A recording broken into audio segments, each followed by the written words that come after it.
Good morning, everybody. I'm delighted to be here talking with you guys about touching the art and some projects at the Andy Warhol Museum here in Pittsburgh and the Canadian Museum for Human Rights up in Winnipeg. I have Danielle Windsor and Scott Gillam with me. My name is Sina, Bahram, and I run a company called Prime Access Consulting, and we do a lot of inclusive design work with amazing colleagues like the ones I have at the table. I'm going to kick us off with some introductions and then send it over to Danielle to talk about some of the things at the Warhol, and then Scott to talk about the project over at the Canadian Museum for Human Rights.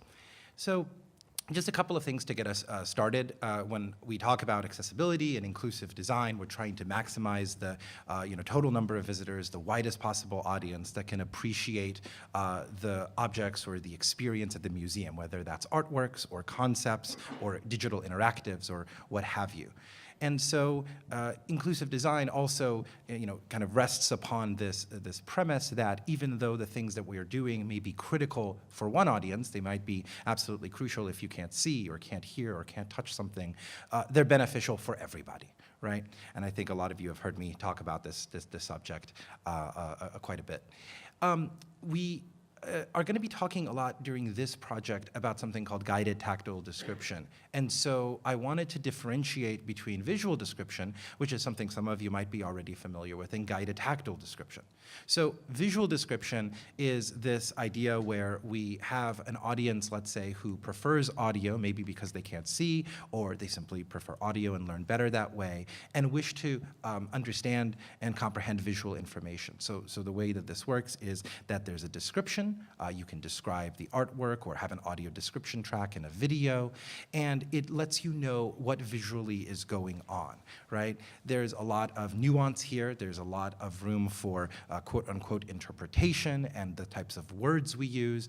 And if you ever want to have your ears talked off about this, come see me or Susan Chun or the various other folks who are working on visual description in this field, and we will be happy to have that discussion with you. But what happens when you want to go multisensory, when you want to go multimodal and you want to have a richer experience? So then the idea is that if, let's say, you have a tactile replica where you have something that is able to be touched, can you augment that experience not by just putting it in front of someone, but then offering visual description, right, in addition to that? Well, that gets you a little bit of the way, but what it doesn't do is, as you're touching the thing, it doesn't necessarily augment that experience and make it more immersive to let you know what it is you're touching and how it's contextualized within the piece. So that's where this idea of guided tactile description comes in. It's usually an audio track that is played. How it's conveyed can be speaker, headphones, etc. And it, instead of just describing visually what's going on, it describes how to get there tactily. And you'll hear an example of this in Danielle's presentation, but ideas like how to move your hands and what you're feeling underneath your finger. So it talks about, within the description, the mapping between the textures you're feeling and the visuals that they're supposed to be representative of. Really quick, lastly, I wanted to touch on this point. It came up during a dinner conversation last night of, is this an equivalent experience, right? And this is something that sometimes, I and other accessibility people get a little pedantic about the difference between equivalence and, equitable experiences. And the idea is that I firmly believe that, first of all, no two people can have an equivalent experience. Just if you want to have an esoteric conversation about neuroscience after this, we can have that.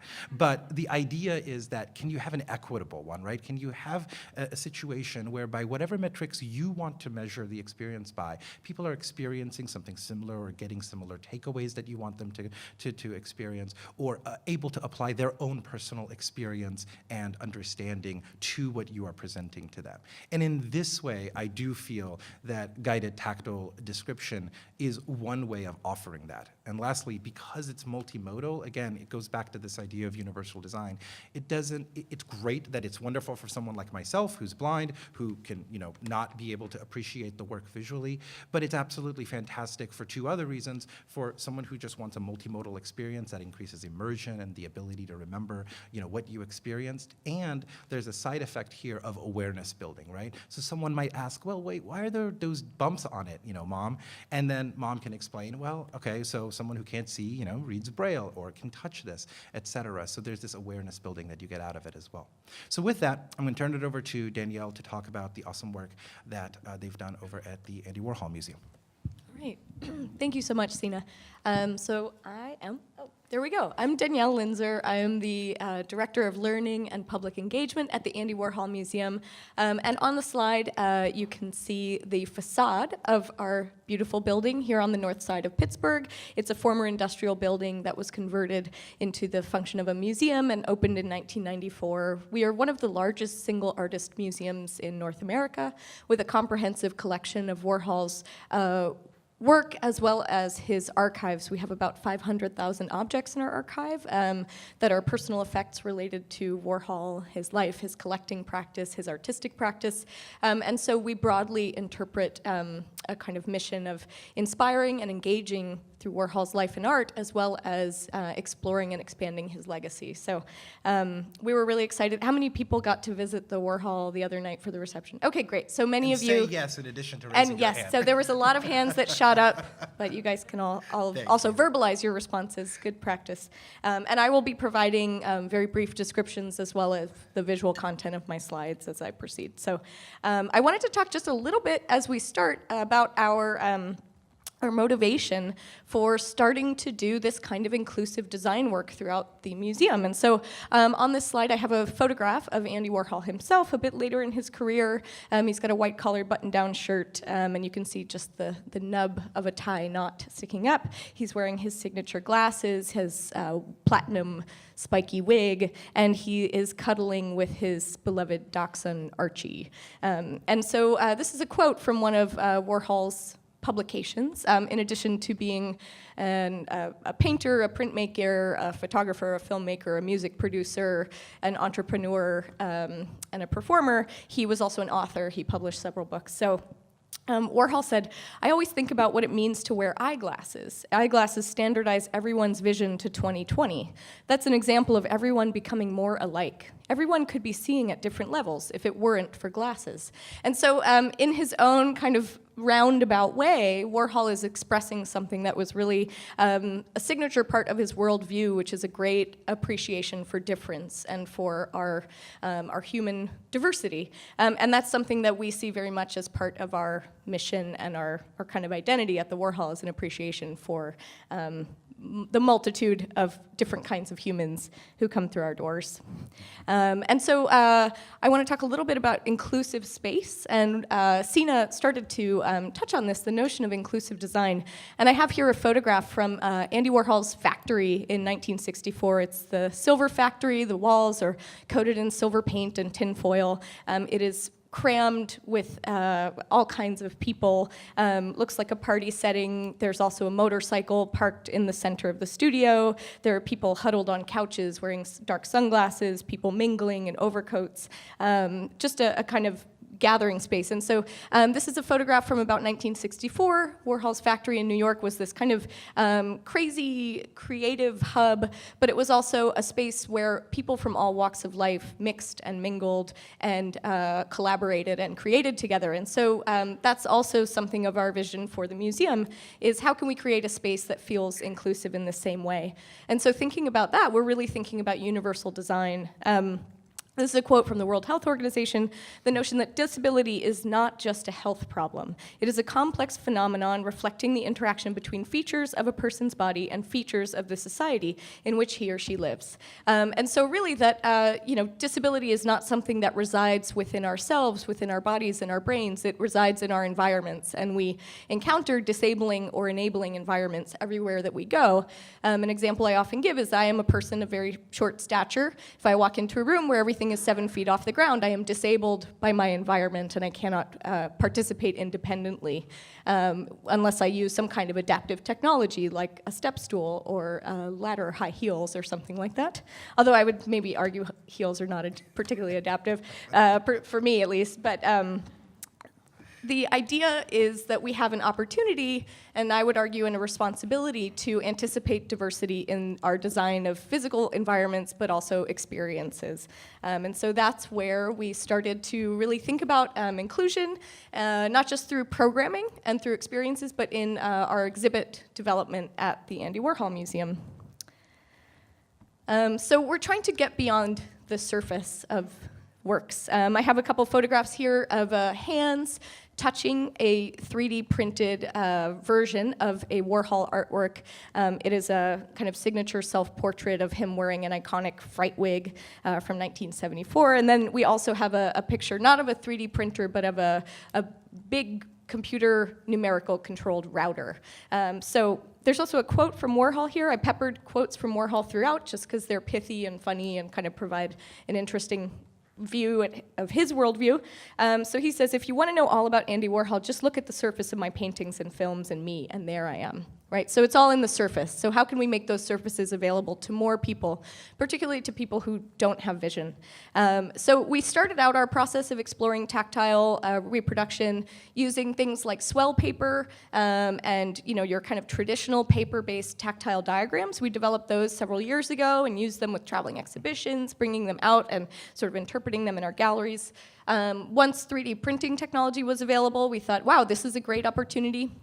Some of the limitation, and I'm sorry I didn't bring some of our prototypes with me to hand around so we could explore them together, but one of the limits of 3D printing that we found was that our reproductions were very bounded in scale. They were small. While they were lightweight and relatively durable, they didn't hold so much information as we were interested in capturing about the artwork, right? So while you could kind of create something that was pushing from 2 dimensions into 3 dimensions, they weren't as legible and as interesting. They also weren't going to hold up to the kind of abuse of hundreds of thousands of hands potentially touching them over the course of a year that we were really looking for. So we transitioned to a router, and we tested a whole bunch of different substrates.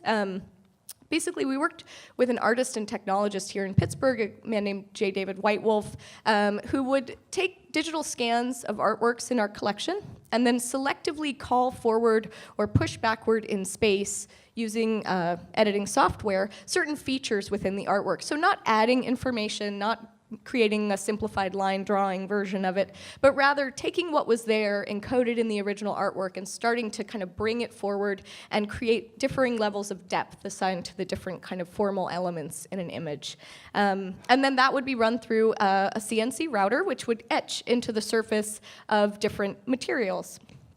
So we tried this. Now I've switched to the next slide, which says experimenting with new methods, and showing some of these prototypes that we developed as we're testing them out with different patrons or starting to deploy them in our galleries. We tested out the image, which is on your right. It's a kind of lightweight foam that is covered with a kind of plasticky coating on it. What were the things we were looking for? We were looking for durability, we were looking for legibility, the ability to hold a lot of information and stand up to touch, but also the feeling, right? Not all things feel good to touch, right? Some things we kind of run our hands over them and they feel a little sticky or a little too smooth. So we were thinking about all of these qualities in creating a really desirable tactile experience for our visitors. You can see in one of the images on this slide, one of our educators holding a small replica so that a seated woman with a guide dog can feel the features of it in the middle of one of our galleries. So we brought these into the gallery spaces and started to test them out with people who have visual impairment to really look at what was working and what wasn't. And the little Warhol quote that I have here is, they always say time changes things, but you actually have to change them yourself. Right, so we've been doing this through this experimental process. But of course, tactiles alone are not going to convey the experience of viewing an artwork. So we've also been looking at layering sensory modalities, right? So I have here an image of a Coca-Cola from 1961. It's a really signature work in our collection because it kind of captures that moment of transition from Warhol experimenting with abstract expressionism, which was the dominant artistic movement of the 1950s in the United States, and starting to have this emergent pop style where he's incorporating imagery of a Coca-Cola bottle, a recognizable brand, and it's sort of bordering those two worlds of pop and abex. And so this is one of those pieces that we talk about a lot in his process as an artist. So then you see we have a close-up of the tactile reproduction that we created. Ultimately, we went with a material called acetal, which is a pretty high-density thermoplastic. It is basically what your cutting board is made of at home. So it's super durable. It's also very hygienic. It is antibacterial, so it limits the transmission of germs from one patron's hands to the next. It feels good, and you could pretty much drop it out of an airplane, and it's going to hold up and still look pretty good. So that's what we went with. It does have very long machine time. Some of our big tactiles took up to 80 hours of cutting time. So these were not kind of quick and dirty, right? We were looking to build something for the long run here. And then, of course, we wanted to layer this with an audio experience, right? So the audio experience, maybe Sina, would you like to talk for a moment just about the kind of value of combining those two? Yeah, so let me move this forward. So essentially the idea here is, and I touched on this when I was talking at the beginning, about multimodal presentation of information. And what you find when you study this is that when you combine modalities, if you combine speech and visual, for example, or tactile and visual, et cetera, you get an emergent effect that the whole is better than the sum of the parts, right? And there's certain things that we sense better through touch, there's certain things that we sense better through speech or visual, and when you combine these things, you get redundancies, and that allows us two things. It gives us a more immersive experience, but it also lets us make up for the fact that maybe one particular visitor might not have one of those modalities, but because there's redundancy in the presentation of the information, you're still able to guarantee a pretty rich experience to a variety of different visitors with various functional abilities. So I'm going to play, I won't play the entire thing, but I'm going to play a sample of a guided tactile narration, one of these clips that Sina was talking about. And this is for the Coca-Cola artwork, which is before you. Do just hit play. This piece features a large bottle of Coca-Cola in an abstract setting, originally rendered in black crayon and black paint. The glass bottle stands alone on the left. Starting near the bottom, you can follow its curves up toward the narrow mouth near the upper left-hand corner of the piece. The brand's cursive logo is located halfway up the bottle, and a patch with the texture of polished concrete can be found at the top. We'll return to that patch in a moment. To the left of the bottle, covering the edge of the piece, are patches of rough lines which represent the crayon markings found in the original work. Covering the right-hand side of the... So that description probably lasts about 1.5 minutes, 2 minutes, and really guides you through every region of the artwork, its textures, its formal elements, the lettering, and points at some of the process behind it as well. So it's really a very rich experience, and hopefully one that is very accessible for people in making sense of what they're feeling and constructing a really kind of vivid mental picture of the artwork.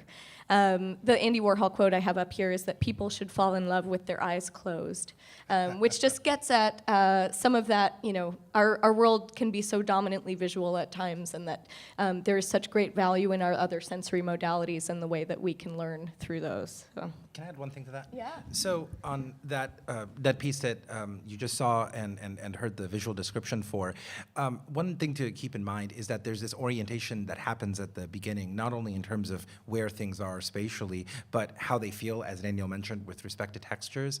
And the trick there, and you'll notice words like polished concrete and some other things of that nature, is to keep that consistent throughout the exploration, because what it allows you to do is not only understand what's going on as you're hearing the rest of the description, but if you scan across with your hand, you can then immediately determine, oh, that's line drawing area, and that's paint, for example, and that's the background, for example, of the canvas, et cetera. And so this mapping that occurs, as long as you're very diligent about being consistent about it, can be really powerful, even when the description is not playing. That's great.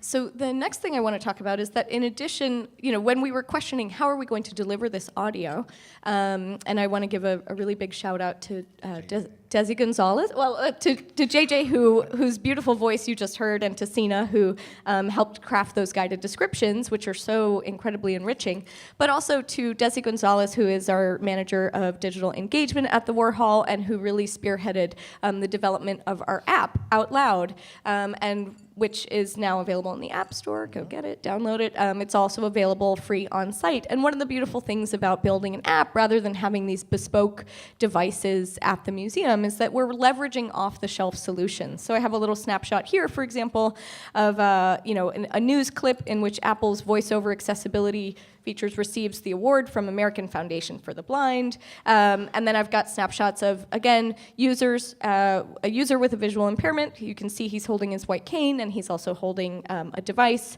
and then also a snapshot of our Out Loud app. And so rather than reinventing the wheel and trying to figure out how are we going to deliver this content, we're taking what is already available that has been tested and recognized and is working very well for very many people. And we were designing our app to leverage those solutions, right? So designing with visually impaired users as a primary audience, but something that is meant to be inclusive to all, just like the Apple iPhone and many Apple products and many other products out on the market are usable by many different audiences, right? And then here's the little Warhol quote I had here was that people do tend to avoid new realities. They'd rather just add details to the old ones. It's as simple as that. So here we are adding our new details, our new uses, our new content to the existing realities around us and trying to really go a little farther in that way. We closely involved user experts throughout our development process, and so I've got some snapshots from that, and you can see individuals who are blind and have low vision who are seated in the lobby of the museum who are testing out our app while it was in development, working with our staff. You can see Desi leaning in, and then you can see I've got some brief descriptions of these individuals, right? Visual impairment is not one size fits all. It is very, an incredibly diverse spectrum of visual ability exists in the world around us. And so, for example, Anne, one of our partners, is someone who's been fully blind for 8 years. She uses a service dog and friends and voiceover to navigate new spaces. She loves listening to podcasts and making pottery. Brian is 5.5 years visually impaired. He can see only black and white, contrast in one eye. He uses a cane and friends to navigate new spaces. He's an avid fan of the arts, especially performing arts, right? So going beyond a kind of static user profile and really engaging with a multitude of individuals who gave us feedback throughout the process helped us craft something that was really going to work. Ultimately, the app we created, Out Loud, is something that uses beacons throughout our galleries and embedded in the tactile table displays to let users know what is near them in the gallery. So it is location aware. It uses a low energy Bluetooth signal to push out content. And then in addition to your kind of standard interpretive content where you have the voices, it might be archival audio, it might be curators talking, it might be educators, family members of Warhol. You also have visual descriptions, and you also have these guided tactile narrations. The app is completely voiceover compatible. There are also transcripts and other, alternative formats provided for all of the content. So it really is designed to respond to the needs of visually impaired users, but be for everybody.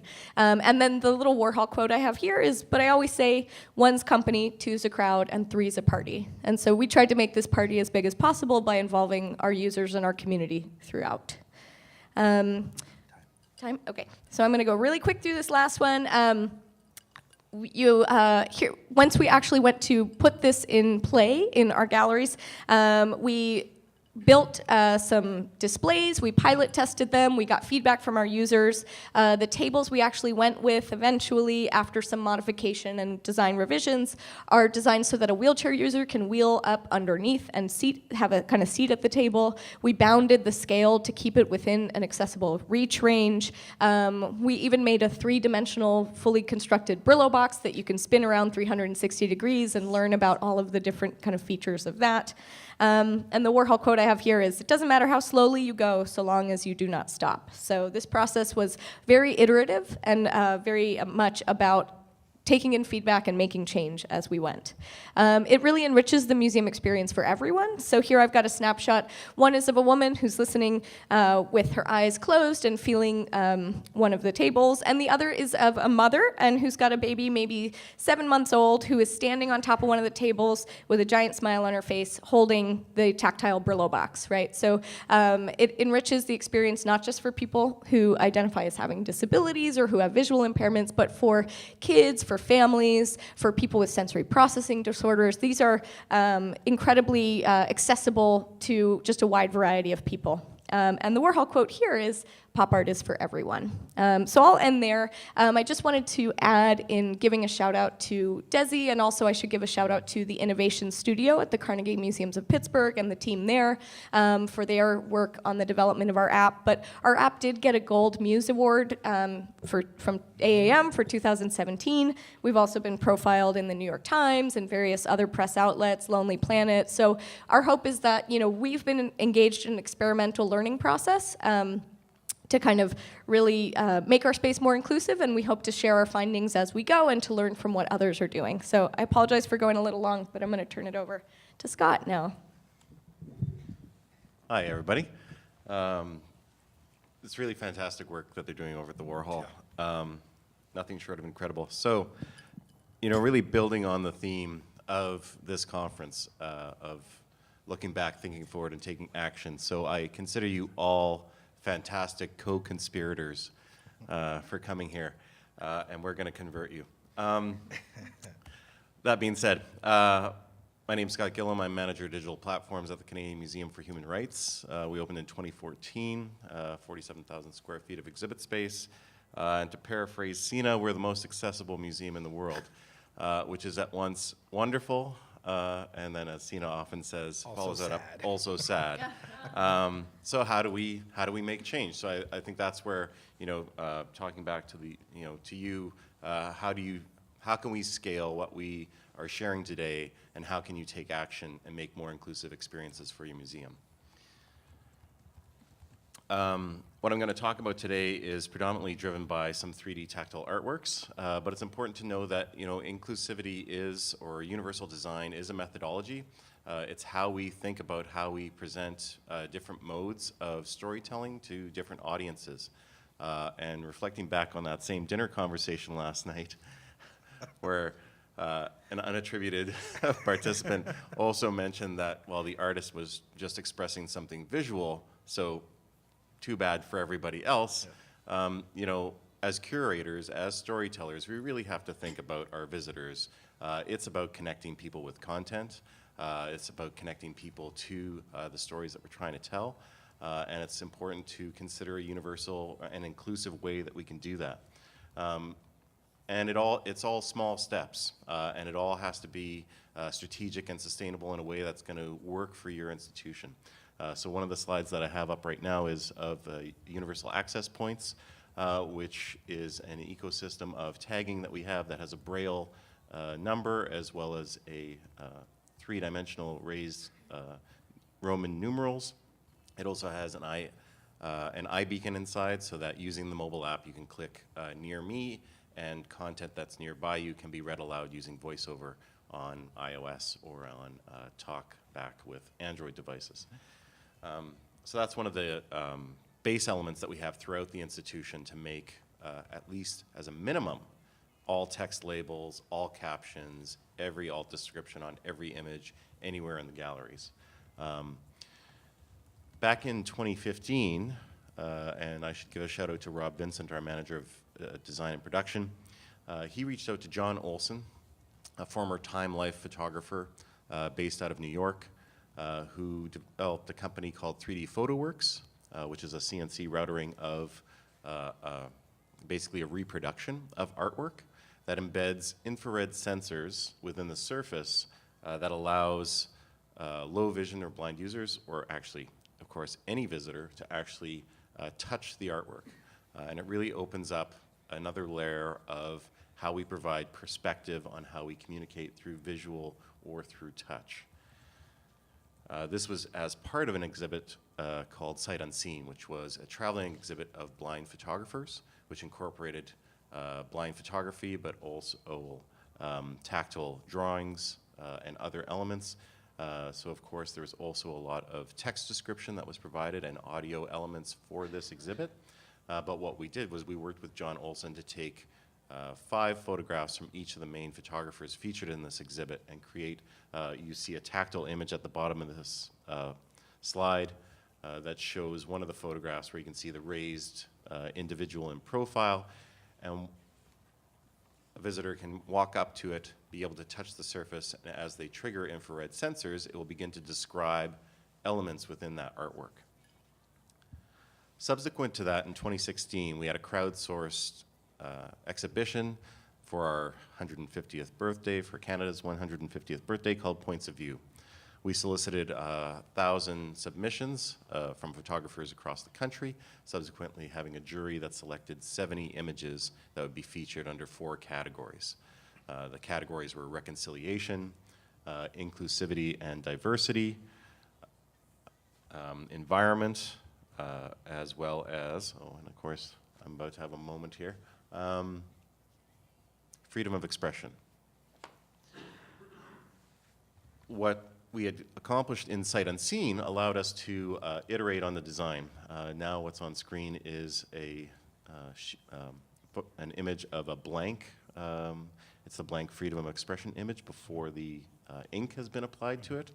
What we found with what we had accomplished in Sight Unseen was that there was still a level of description that we didn't hit. There's challenges in how we describe things. How do we make a qualitative experience? It's not about a checkbox of putting a ramp up against something and saying it's accessible.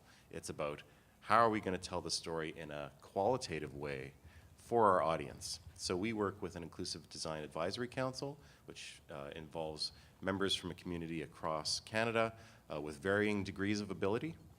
And it allows us to inform the process, along with working quite often with Sina, to help develop strategies for how we're going to make things more inclusive. This includes things like virtual reality, augmented reality apps, photography, artwork. It really is looking at, how do we become better storytellers? Because ultimately,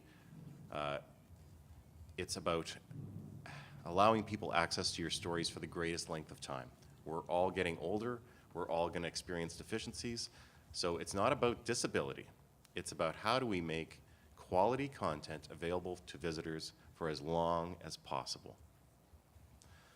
And what you see here is on this iteration, this is before the ink is applied to the image, but along the bottom you'll see that we added, one of the challenges that we experienced was that we're also a national museum in Canada, so everything that we do is bilingual in English and French. So our original iteration, when you triggered an infrared sensor, the English would start and it would say press twice for French, which, because 90% of the users we know statistically were English speaking, it wasn't necessarily a problem, but really for those 10% that were French speaking, that meant every single sensor they triggered, they were hearing an English person speak first and they had to trigger it twice. So we worked with creating a navigational panel that actually provided additional opportunities for us where we have, you see along the bottom, there's Braille for selecting English and French. There's About the Photograph, which is the button directly to the right of it, and then further on to the right, there's actually a jury statement. So we were able to provide greater contextual information that would help direct the visitor once they were engaged in actually touching or experiencing the tactile description. There was a lot of testing and prototyping with this. And I'd say, we did experience a much greater degree of success in terms of feedback from the community with this iteration. In terms of, and one of the great stories that resulted from this, this is the shot of the installation team. So this is Aston and Mike Brown installing the piece, Anya doing testing, going through the script, making sure all the sensors were working correctly. So each one of the themes that were represented in the gallery would actually begin with a presentation of the image, as well as you see directly beside it the actual tactile representation, which is about 30 inches by 30 inches approximately, depending on whether it was landscape or portrait in orientation. But probably one of the most significant things that we discovered in this exhibit was this photograph, which was the winner for inclusion and diversity. And this is a photograph by Darren L. And I'll read aloud the caption. The subject was Melinda 2014, and the caption was written by the photographer, not by the curator. In Hungary, Melinda was insulted in the streets for wearing a hijab. Her daughter was hospitalized after being beaten by 5 boys. Neither the school nor the police helped the family. Melinda left Hungary with her children. She will soon find out if her refugee claim in Canada has been accepted. The photograph consists of a black field. She's wearing a white hijab, so really it's her white headdress that actually emerges her face from the background, along with her 2 hands held up in profile. What was interesting about this was when we sent this to John Olson in New York to create the tactile experience, it created a whole new interpretation for the object. And in fact, you can't see her silhouette in the photograph, but the tactile representation of her, you can actually feel her outline. So we actually had to contact the photographer and contact the subject to say, we want to allow visitors to actually touch you and actually feel your shape and be able to touch your face.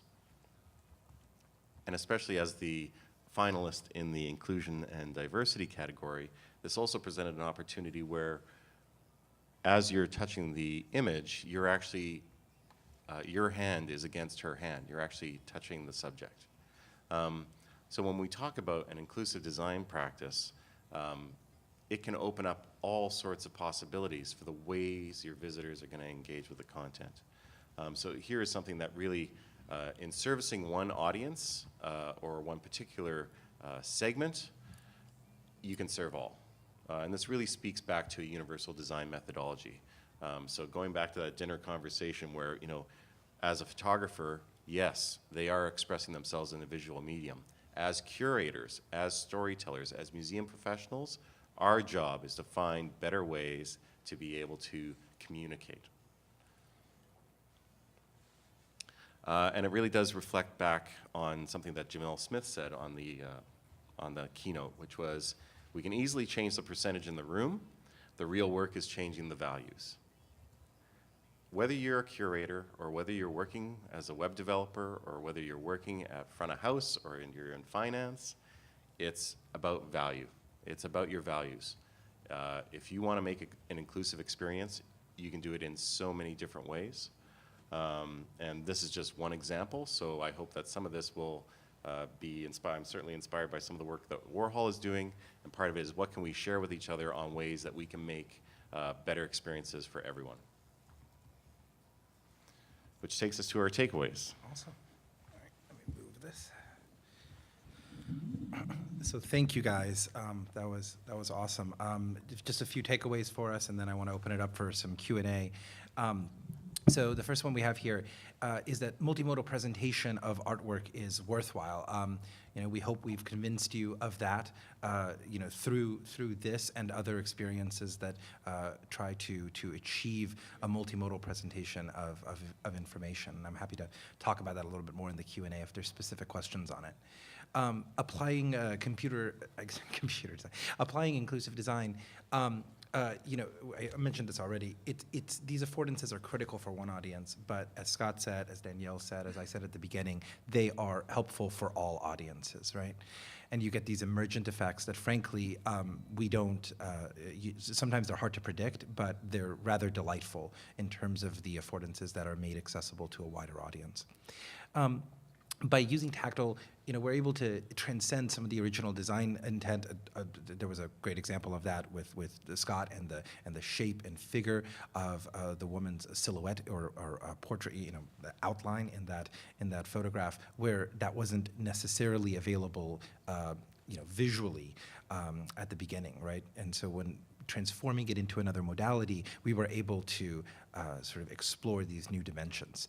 But also, it facilitates empathy and novel connections that may not have otherwise been possible. So there's this cool thing that happens in that one. It's in that one, right, with the hand, right? Mm-hmm. So yeah, so where her hand, when it's made tactily, when it's basically CNC'd, it's about life-sized. And so what's really cool is you can take your hand and you can actually hold, I mean, you know, you can put your hand on top of hers. And so there's this really sort of magical moment that we discovered, you know, kind of by accident. I was just, you know, touching it, feeling it, trying to work with JJ to write these visual descriptions and guided tactile descriptions. And it was just this wonderful moment of just putting your hand on it and getting this real tactile connection with the subject of the work, in this case a photograph, that I thought was really powerful. And had, you know, nothing to do necessarily with accessibility, just this connection with the work. Next slide. So visitors are able, sorry, I'm losing my voice by the end of this thing. Visitors are able to gain additional, you know, insights. This again goes back to some of the things we've talked about already, because it's a manipulative, right? So it's a tangible, and so we interact with it in a different way than maybe sometimes passively looking at things. Oftentimes in museum, you know, museums we talk about guided looking and guided viewing to try to get people more engaged, even with the act of looking at something. This dimensionality, this extra multisensory way of exploring the art also can facilitate that. Continuous user testing, so Danielle and Scott both mentioned this.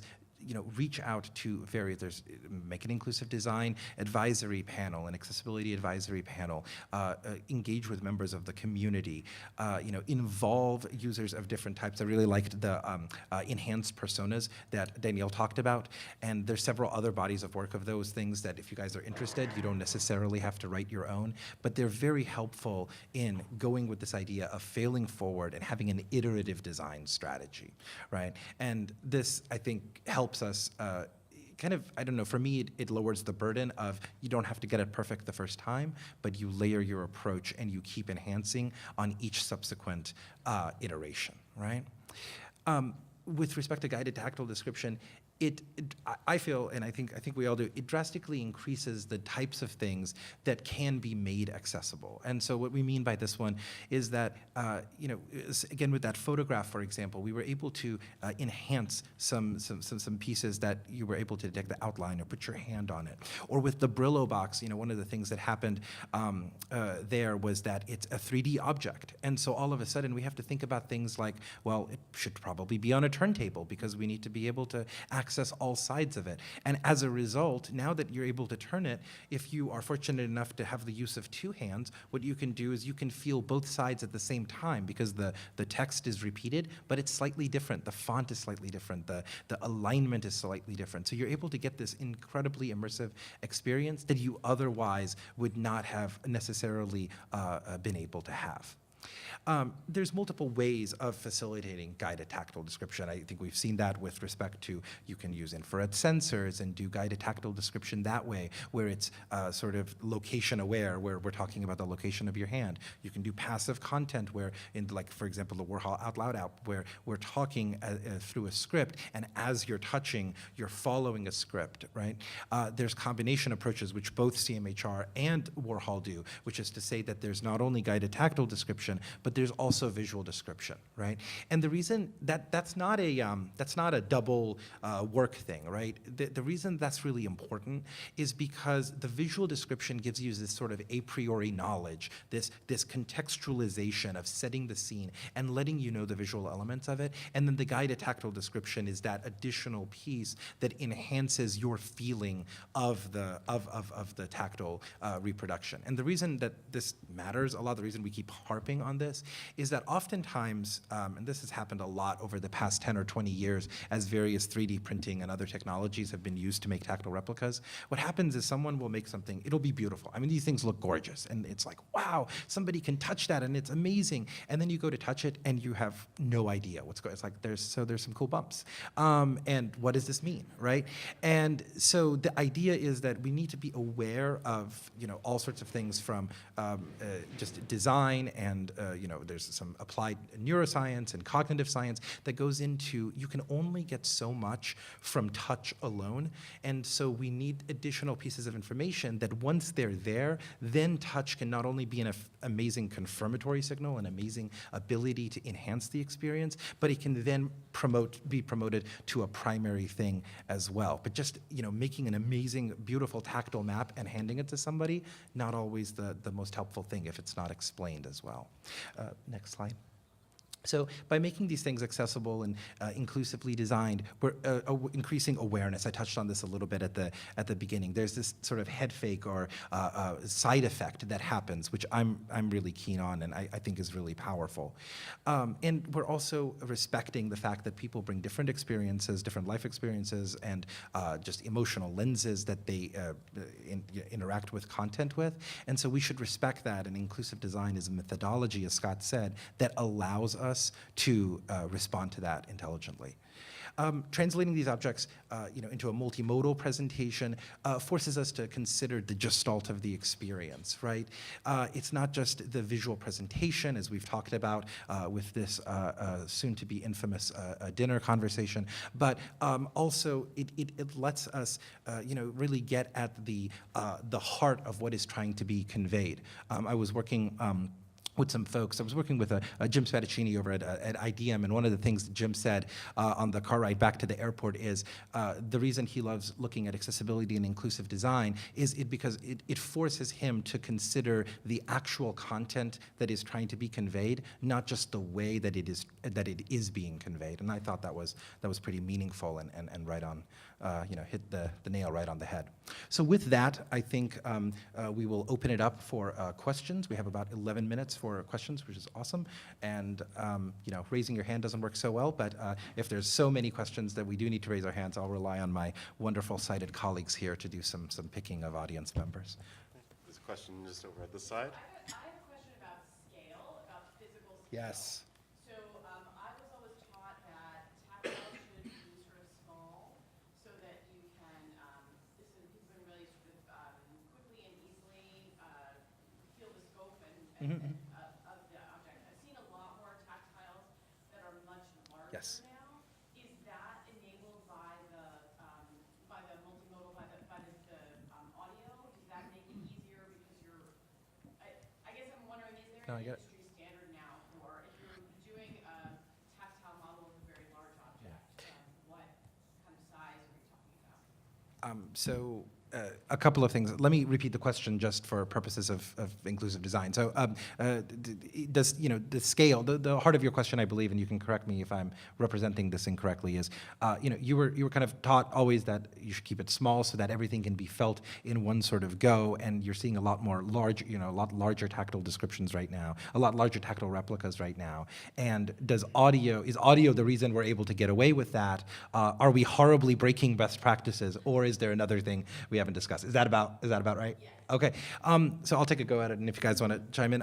So I have a couple of responses to that. When talking about molecular models from chemistry or things of this nature, that sort of small scale that you're talking about, I think, is key. It's absolutely critical, because the thing that you're trying to represent is the spatial relationship between multiple entities and how they form a whole. And if you can do that in the palm of someone's hand, where you can explore a wider space or the whole thing in a very fast amount of time and then drill down into the specifics, I feel like that's really powerful. When we're talking about something like, for example, the Coca-Cola, which you had a picture of that up on your slides, we ran into some scale issues there. It was originally bigger. I think it was 20% bigger, 30% bigger.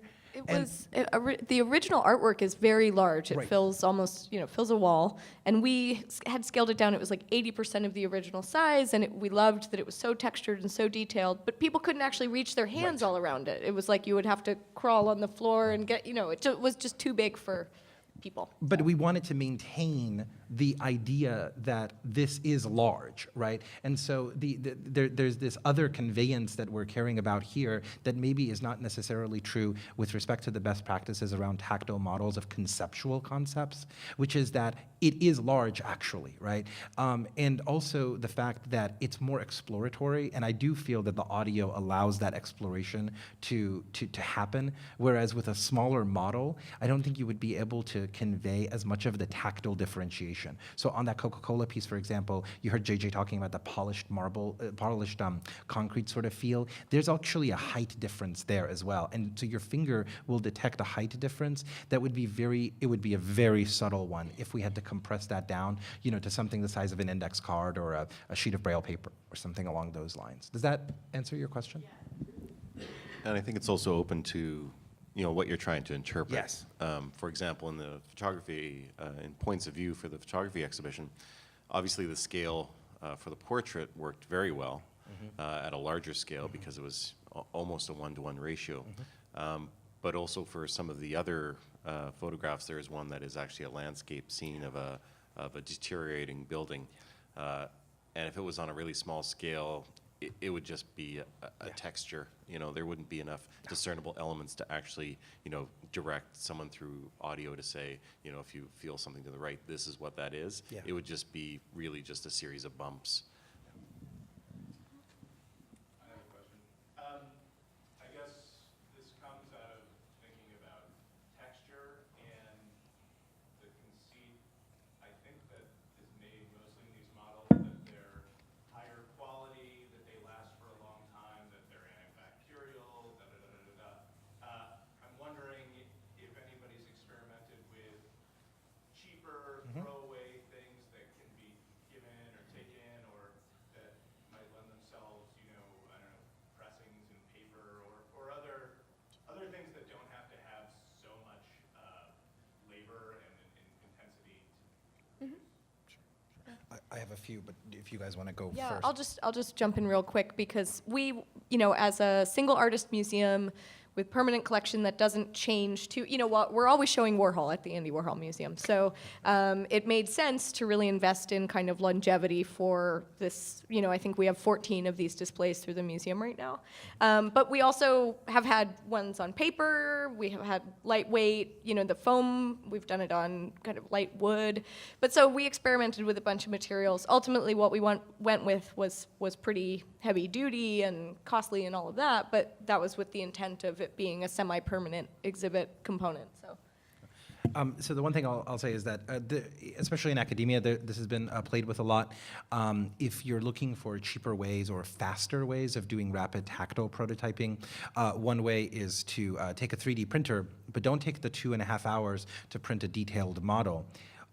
Use the 3D printer as basically a rather fantastic and cheaper tactile printer. So you give the 3D model as a line drawing, and then it only prints a few layers, about 3 or 4 layers. It can do that in about 3 minutes, not even, maybe 2 minutes. I've seen them done as quickly as 90 seconds or a minute.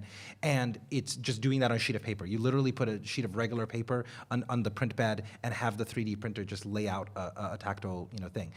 That's a throwaway thing. That's not going to be, it's going to chip off a little bit even as you're touching it. But if you want to do really rapid, quick and dirty tactile reproductions, that's one way of doing it. And then other ways are you could go not as far as going into acetal, but going into, for example, just standard materials, which you might be familiar with, like PLA and so forth. And with that, you can obviously send that out to print shops, and so you can get quick returns that are a lot cheaper, but again, they might be a very nice 3D model. That's one of those instances where if it's costing you, instead of $1, let's say $10 to $20 each model, you probably want to have 10 or 20 of them around because they will, break or chip off a little bit, and you'll have to rapidly, replace them. But I'm happy to talk to you about some other approaches as well.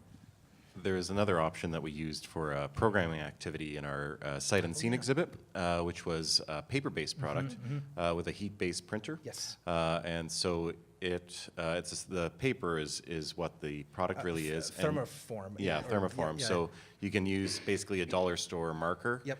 we took 8.5, 11 sheets and printed images of 4 of the artifacts and then cut it into 4, so they're basically the size of a postcard. People could draw on it and then feed it through the printer, and all of the ink would raise and become a tactile drawing. And of course, it became a takeaway too from the exhibition. So again, it was something that was really inclusive, but I mean, general visitors, loved it just as much as, it really was something that was a great takeaway for people. Well, I guess my follow-up question is, like, if you're talking about works on canvas or paper, it seems like when you go to all plastic, you lose, like, the materiality of it. And I'm wondering if You can. There's been some really awesome work. So I'll table this. I'll give you a quick response, and I want to get to some other questions before we wrap. But there's been some fantastic work in the application of textures, if you're familiar with like how video games do visuals and use textures in that sense, and applying textures to 3D prints. So I've actually felt 3D printed leather, and it's had suppleness and to give. 3D printed, metallic substance, but it's actually still plastic. And so there's some really cool tricks you can do because we now understand the various neurons that are responsible for touch, and you can trick them into thinking that they're touching leather. It's really cool stuff, and it'll bend the right way because it's just a texture that is applied to the 3D print, digitally, and then you 3D print it that way. So it's a little non-intuitive, but it works really well, and I can point you to some resources on that. Just one other quick note. I'm sorry, we're like going down this rabbit hole, but not one object isn't always going to achieve all of your goals. And so I'm thinking of like, I worked for many years and see some former colleagues from the Whitney Museum of American Art. And in a programmatic space, we would, if I was interpreting like a Jasper Johns 3 flags, I would have one kind of swell paper, tactile diagram. I would have one sample of encaustic on canvas that you could get the texture. And I would have one construction of canvases actually mounted to each other to replicate the physical shape of that artwork. So each one kind of got it at a different dimension of that piece for people, and we would talk about them in turn. But that's just an example. I think we have time for one more question.